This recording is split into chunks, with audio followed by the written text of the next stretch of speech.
It's an honor for me to be here representing Lula with Lula's lawyers at the Human Rights Committee here in Geneva, where 18 judges uphold the fundamental rights of human beings. Now, in Brazil, in relation to Lula, he's had his privacy most grossly invaded. His telephone is tapped, the telephone of his lawyer is tapped, the telephone of his families are tapped. And then transcripts of the intercepts are released to the media so that they can delectate over the results. And this is quite wrong. It's contrary to international law. It's contrary to the basic rules of protecting individual privacy. It's being done by a judge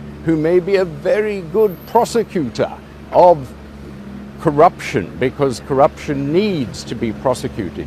But when you come to judging, when you come to the trial, you must have someone who's completely impartial.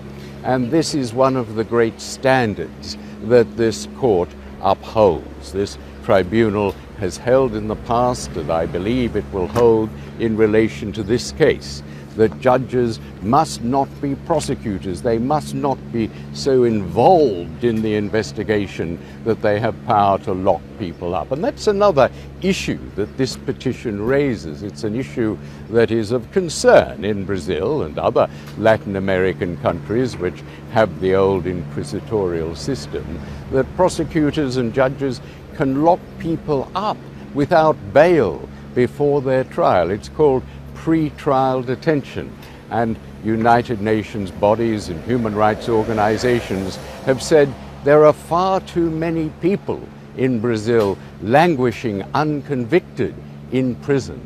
The only basis upon which you should put someone in prison before they're convicted is if they're likely to flee the country or commit other crimes. And of course, we have a situation where people are being locked up indefinitely until they confess, until they plea bargain.